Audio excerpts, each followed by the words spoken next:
వాస్తవాలు చూపించండి, ఎంక్వైరీ చేసుకోండి, ఇన్వెస్టిగేషన్ చేసుకోండి, ఎక్కడ ఏంది అనేది. నాకు పాటలు తప్ప, పాటల ప్రపంచం తప్ప నాకు ఏమీ తెలీదు. ప్రజలారా ఎవ్వరు కూడా నమ్మకండి దయచేసి. మీడియా మిత్రులారా, మీరు పెట్టేదానికి కింద కామెంట్లు చూసి కుమిలిపోతున్నా, నా వల్ల కావట్లేదు అసలు. దయచేసి చెప్తున్నా, నేను తప్పు చేస్తే మళ్ళీ చెప్తున్నా, నన్ను ఎక్కడికైనా పిలవండి, నేను ఎక్కడికైనా రానికి సిద్ధం. ఏ పోలీస్ స్టేషన్ గడప తొక్కనికైనా సిద్ధం, జైలుకి పోవడానికి కూడా సిద్ధం. నాకు అసలు ఆ బాధితుల్ని చూస్తుంటే ప్రాణం పోతే చాలా బాధ అనిపిస్తుంది. వాళ్ళు నా మీద అనిపిస్తున్నా కూడా మంగ్లీ అని చెప్పి, ఏమీ లేని మంగ్లీ, అక్కడ అసలు మంగ్లీకి సంబంధమే లేదు. వాళ్ళు చెప్తున్న బాధ అనిపిస్తుంది నాకు.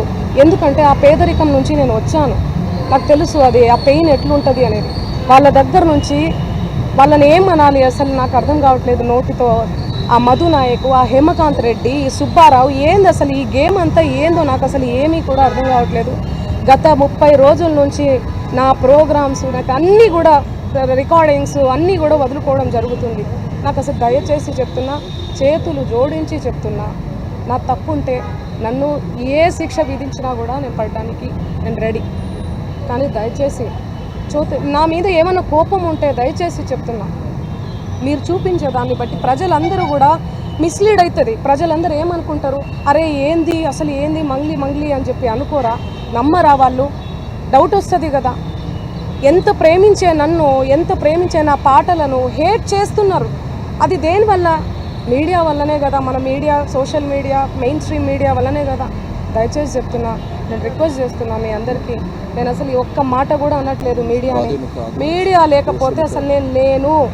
సోషల్ మీడియా లేకపోతే నేను మళ్ళీ చెప్తున్నా, నేను లేను. ఏదన్నా తెలిసి తెలియక తప్పు మాట్లాడితే నన్ను క్షమించండి. మీరు లేకపోతే నేను లేను. నా అన్నదమ్ములు లాంటి వాళ్ళు మీరందరూ కూడా, ఓకే? ప్లీజ్ నా ఫోటో దయచేసి వాడకండి. దీనికి నాకు సంబంధం లేదు. ఎందుకు నా ఫోటో వాడుతున్నారు? ఇక్కడ మెయిన్ ఎవరు? మధు నాయక్, హేమకాంత్ రెడ్డి, ఈ సుబ్బారావు అనే వ్యక్తి, అడ్వకేటు, వీళ్ళు. ఆ మధు నాయక్, హేమకాంత్ రెడ్డి ఎవరి దగ్గర నుంచి కలెక్ట్ చేసిండు పైసలు? బాధితుల నుంచి.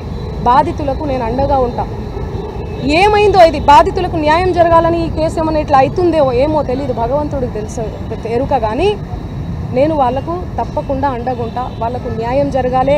ఈ మధు నాయక్ని, హేమకాంత్ రెడ్డి గారిని, నా మీద బ్యాడ్గా దుష్ప్రచారం చేసిన అన్ని సోషల్ మీడియా ఛానల్స్ అన్నీ కూడా తిరిగి దుష్ప్రచారం చేసినటువంటి ఆ సుబ్బారావు గారికి కూడా చేతులెత్తి దండం పెడుతున్నా. వాళ్ళని కఠినంగా శిక్షించాలి అని చెప్పి పోలీస్ శాఖను నేను కోరుతున్నా. ఇన్వెస్టిగేషన్ చేయాలి, ఫెయిర్ ఇన్వెస్టిగేషన్ చేయాలి.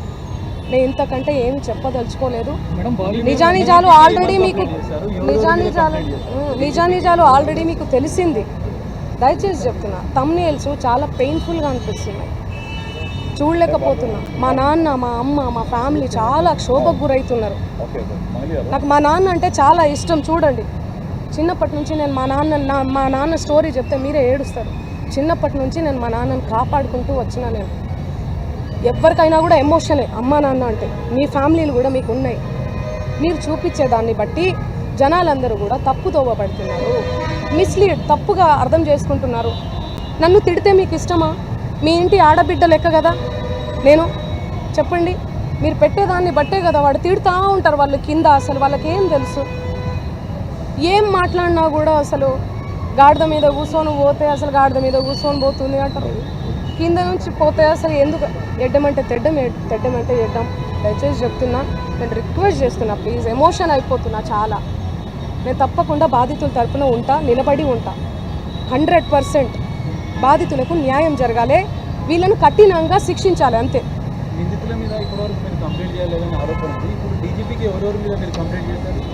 మేము ఆల్రెడీ నార్సింగ్లో 23వ తారీఖే మేము చేసాము. సుబ్బారావు గారి మీద చేశాము, అండ్ వీళ్ళ మీద కూడా చేశాము. ఎవరైతే వినండి, ఎవరైతే నా పేరు చెప్పుకొని పైసలు వసూలు చేసిర్రో వాళ్ళ మీద, మధు నాయక్ మీద, హేమకాంత్ రెడ్డి మీద, సుబ్బారావు గారి మీద, అందరి మీద వేశామండి మేము. అందరి మీద. దానికి సాక్ష్యం మేఘరాజు. చూడండి, ఈయననే ఇచ్చి వచ్చాడు కూడా, కంప్లైంట్ ఇచ్చి వచ్చాడు కూడా. దయచేసి చెప్తున్నా, వినండి. ఈరోజు అయితే చెప్పండి. డీజీపీ గారికి హిమకాంత్ రెడ్డి గారికి డీజీపీ గారు, అడిషనల్ డీజీపీ గారు రమావత్ మధు, చూడండి రమావత్ మధు అండ్ సుబ్బు సిగపోగు అండ్ హేమకాంత్ రెడ్డి ముగ్గురు మీద ఫెయిర్ ఇన్వెస్టిగేషన్ కోసం నిజానిజాలు తేలాలే. పాపం ఆ బాధితుల పైసలు తీసుకొని ఎడబెట్టిర్రో కూడా వీళ్ళు తెలీదు. సో అందుకని మేము ఇచ్చాం. బినామీ అకౌంట్లు ఓపెన్ అవ్వాలి. థ్యాంక్ యూ సో మచ్ అందరికీ, థ్యాంక్ యూ సో మచ్.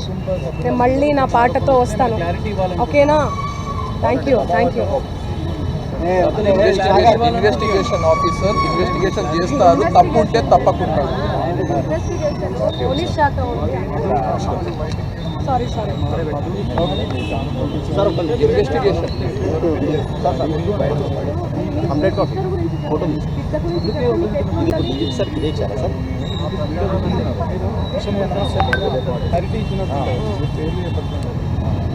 మరో విషయం చెప్తున్నా, దయచేసి నా కుటుంబ సభ్యుల్ని దయచేసి లాగకండి.